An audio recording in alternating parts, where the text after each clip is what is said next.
नमस्कार, मैं चंदन कुमार। स्वागत है आपका हमारे YouTube चैनल में। दोस्तों, आज का यह वीडियो सभी गवर्नमेंट एम्प्लॉय के लिए है, चाहे वह सेंट्रल गवर्नमेंट के एम्प्लॉय हो, चाहे वह स्टेट गवर्नमेंट के लिए एम्प्लॉय हो। उन सभी के लिए वीडियो बहुत ही खास है।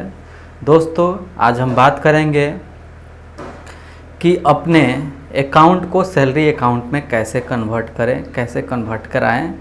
जैसे मान लीजिए आपका अगर सेविंग अकाउंट है, आप सैलरी अकाउंट में कन्वर्ट कराना चाहते हैं तो उसके लिए क्या करना होगा, इसका बेनिफिट्स क्या क्या है। इसमें बहुत सारे बेनिफिट्स हैं, तो कृपया इस वीडियो में अंत तक बने रहें और हमारे चैनल को सब्सक्राइब कर लें, बगल के बेल आइकन को भी दबा दें ताकि पल पल का नोटिफिकेशन मिलता रहे। दोस्तों, एक नॉर्मल अकाउंट होता है जो आमतौर पर सभी के लिए खोला जाता है और जिसे सेविंग अकाउंट बोलते हैं। अक्सर जब हमारा नौकरी नहीं लगा रहता है तो हम लोग जब ज्वाइन करने के लिए आते हैं तो हमारे पास जो भी अकाउंट रहता है हम उसे पुटअप कर देते हैं। ज्वाइनिंग के बाद पुटअप करने के बाद वो तो सेविंग अकाउंट रहता है और बहुत से लोगों को, अधिकतर लोगों को यह पता नहीं रहता है कि सेविंग अकाउंट और सैलरी अकाउंट में क्या क्या डिफरेंसेस हैं, क्या क्या बेनिफिट्स हैं। दोस्तों, अगर आपका सेविंग अकाउंट है तो आम जन की तरह आप भी एक सेविंग अकाउंट धारक हैं, आपको कोई बेनिफिट्स नहीं मिलता है एक्स्ट्रा। लेकिन अगर आपका सैलरी अकाउंट है तो उसके बहुत सारे बेनिफिट्स हैं। जैसे पहला, आपको SMS चार्ज नहीं देना होता है जो 3 महीने में लगता है, हर साल भी आप देते हैं। उसके अलावा आप ट्रांजैक्शन करते हैं, ATM से पैसा निकालते हैं तो उसका भी चार्ज देना होता है। लेकिन अगर आपका सैलरी अकाउंट है तो आपको ये सब चार्ज नहीं देना होगा। अगर आप लोन लेते हैं तो उसमें भी आसानी होता है और आपको लोन के जो है इंटरेस्ट रेट हैं वो भी कम लगते हैं और प्रोसेसिंग फ़ी भी कम लगते हैं। बहुत सारे बेनिफिट्स हैं, तो आप अपना सेविंग अकाउंट जो है सैलरी अकाउंट में आसानी से कन्वर्ट करा सकते हैं। और मैं एकदम आसान तरीका बताऊंगा जिससे आपको परेशानी ना हो और इजीली आपका अकाउंट जो है सेविंग अकाउंट से सैलरी अकाउंट में कन्वर्ट हो जाएगा। दोस्तों, सबसे पहले जो है आपको इसके बारे में कुछ हमने बेनिफिट्स बताएं। ऐसे बेनिफिट्स तो बहुत कुछ है, जैसे इंश्योरेंस भी मिलता है आपको और भी बहुत कुछ है। NEFT, RTGS जो भी आप करते हैं उस पर आपको एक्स्ट्रा चार्ज नहीं देना होता है, वो सब बिल्कुल मुफ्त है। तो इसके बहुत सारे कैटेगरीज हैं, हम उसको बारी बारी से जानेंगे। दोस्तों, सबसे पहला जो है, अगर आप सेविंग अकाउंट से सैलरी अकाउंट में जाते हैं तो उसे 4 कैटेगरी में डिवाइड किया गया है। पहला कैटेगरी जो है सिल्वर अकाउंट, उसमें सिल्वर जो मिलता है, सिल्वर कैटेगरी। तो सिल्वर में जिसका एक सैलरी, जिस एम्प्लॉय का सैलरी 10,000 से लेकर 25,000 तक है वो सिल्वर कैटेगरी के अंतर्गत आता है। जिस एम्प्लॉय का सैलरी 25,000 से 50,000 के बीच में है वो गोल्ड कैटेगरी के अंतर्गत आता है। जिस एम्प्लॉय का सैलरी 50,000 से 1 लाख तक है वो डायमंड कैटेगरी के अंदर आता है। और जिस कर्मचारी का सैलरी 1 लाख से ऊपर है वो प्लेटिनम कैटेगरी में आता है। इन कैटेगरी के अनुसार आपको इंश्योरेंस, जिस कैटेगरी में है उसके हिसाब से आपको इंश्योरेंस मिलता है, वो भी बिल्कुल फ्री में। आपको कुछ एक भी पैसा एक्स्ट्रा चार्ज नहीं देना होता है। और अलग अलग सुविधाएं हैं, जैसे आपका जितना ज़्यादा लेवल होगा, जैसे आपको सिल्वर कैटेगरी है या आप गोल्ड कैटेगरी में हैं तो आपसे कुछ ज़्यादा डायमंड कैटेगरी वालों को सुविधाएं मिलता है।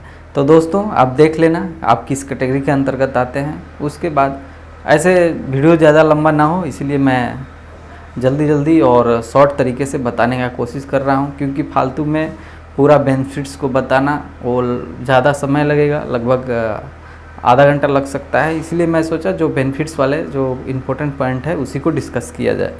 तो ये आप देख लिए, ये 4 कैटेगरी में डिवाइड है। उसके बाद आपको जो है उसके अनुसार बीमा वगैरह सब कुछ मिलता है। आपको हम बता दिए ऑनलाइन ट्रांजैक्शन पर कोई चार्ज नहीं देना होता है, ATM चार्ज, SMS चार्ज सब फ्री हैं। उसके अलावे भी आप जो है आप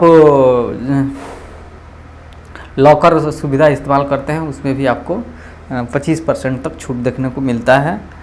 ऐसे अगर आप लोन लेते हैं, होम लोन लेते हैं, कार लोन लेते हैं, एजुकेशन लोन लेते हैं, उसमें आपको इंटरेस्ट रेट कम देना होता है और प्रोसेसिंग फ़ी भी 50% तक कम देखने को मिल जाता है।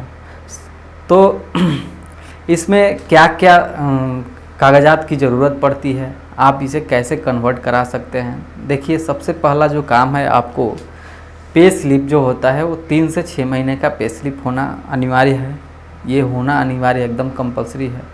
आपके पास फॉर्म नंबर 16 जो आप देखते होंगे हर साल में एक बार फॉर्म नंबर 16 मिलता है, वो भी होना चाहिए। अगर है तो, नहीं है तो भी कोई ज़रूरत नहीं है, आपका पे स्लिप से काम चल जाएगा। लेकिन फॉर्म 16 है तो आपको ये पे स्लिप जो है कम ही देना होगा। दोनों में से एक एकदम अनिवार्य है, आपको 3 से 6 महीने का पे स्लिप देना है, और अगर है तो फॉर्म 16 देना है। उसके बाद आपको क्या करना है, एक लेटर लिखना है, वो शाखा प्रबंधक के नाम से। सेवा में शाखा प्रबंधक महोदय, आपका जो ब्रांच है उसका नेम लिख देना है। उसमें लिखना है कि हमारा सेविंग अकाउंट को सैलरी अकाउंट में कन्वर्ट करने के संबंध में विषय में आप लिखिएगा। उसके बाद नीचे लिखिएगा कि मैं एक गवर्नमेंट एम्प्लॉई हूँ, सेंट्रल गवर्नमेंट एम्प्लॉई हूँ या स्टेट गवर्नमेंट एम्प्लॉई हूँ, मेरा अकाउंट सेविंग अकाउंट है, मैं चाहता हूँ कि मेरा अकाउंट जो है सैलरी अकाउंट में कन्वर्ट किया जाए। तो आपका जो अकाउंट जो है वो सैलरी अकाउंट में कन्वर्ट किया जाएगा। उसका बेनिफिट्स आप लोगों ने जान लिया।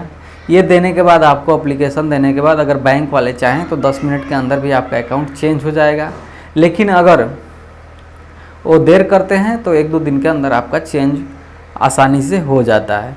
इसमें और भी बेनिफिट्स हैं, जैसे आपको लोन लेना है तो आपको किसी ग्रांटर की ज़रूरत नहीं पड़ती है, आप आसानी से लोन ले सकते हैं अगर आपका सैलरी अकाउंट में कन्वर्ट हो जाता है तो।